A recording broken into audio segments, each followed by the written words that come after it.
I'd love to start with these. 10 years of work right there. Someone on your team called these the real-life Tony Stark glasses. Very hard to make each one of these. That makes me feel incredibly optimistic. In a world where AI gets smarter and smarter, this is probably going to be the next major platform after phones. I miss hugging my mom. Yeah, haptics is hard. How does generative AI change how social media feels? We haven't found the end yet. The average American has fewer friends now than they did 15 years ago. Why do you think that's happening? I mean, there's a lot going on to unpack there.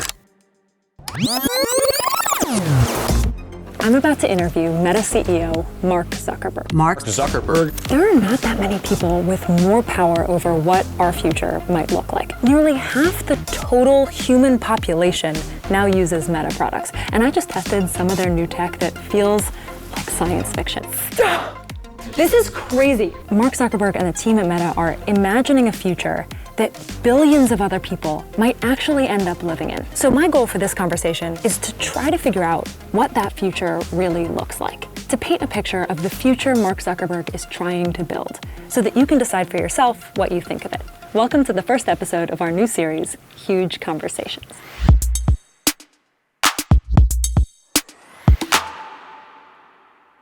Hey, good to meet you. Yeah, looking forward to it. Awesome. I'd love to tell you what my goal is of this conversation. Go for it. So we have a show called Huge If True, which is this very optimistic show about science and technology and the potential futures that we can build. And in every episode, we're sort of exploring what does it look like if you play a certain technological future out. And so my goal in this conversation is to try to help people see the future that you're imagining when you're building the products that you and the Meta team are building. What are you imagining this looks like in the future? How are you imagining people use this? Sure. All of that. Yeah. Cool. All right. Awesome. So I'd love to start with these. Let's do it. 10 years of work right there. I got to demo them a little bit earlier today. I heard someone on your team call these the real-life Tony Stark glasses, We're getting there. but I'd love to just hear in your voice, what are these? Well, these are the first full holographic augmented reality glasses, I think, that exist in the world. We've made, I think it's a few thousand or something, right? Very hard to make each one of these.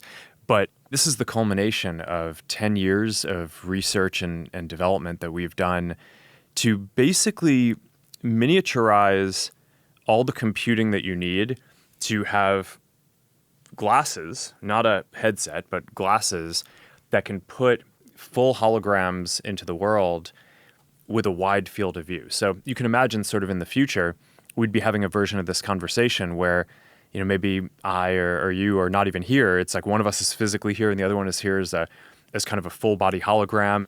And it's not just a video call. You can actually interact. You can do things. I mean, in the demo, we had the ping pong and games and things like that. But I mean, you can interact. You can work together. You can play poker, play chess, whatever. Like the holographic cards, holographic board game.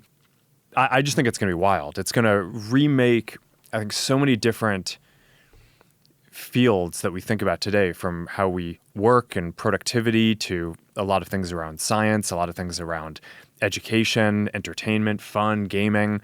But this is just the beginning. This is the first version. It's a prototype version that we've made in order to develop the next version, which is hopefully going to be the consumer one that we sell to a lot of people. Why build these? Well, I think it's going to be the next major computing platform. So if you look at like the grand arc of computing over time, you've gone from like mainframes to computers that basically like live on your desk or on a tower, to phones that you have in your hand that you basically can take with you everywhere that you want, but it's pretty unnatural, right? It takes you away from the world around you. And I think that the trend in computing is it gets more ubiquitous, it gets more natural, and it just gets more social, right? So you want to be able to interact with people in the world around you. And I think that this is probably going to be the next major platform after phones. I'll give these to you. These are the clear ones that show all of the whole technology. thing is a special edition, and this is like a really special edition. There's not a single millimeter of space. It's, everything in here, from the micro projectors that basically shoot light into the waveguides, right? It's a special type of display system. I mean, these aren't normal displays like you have in a phone or a TV or computer, like the type of displays that people have been building for decades. It's a waveguide system. The projector that's shooting light basically goes into these nano etchings across the waveguide that are what catches and creates the holograms. In order to synchronize that with where you're looking, there's eye tracking and little cameras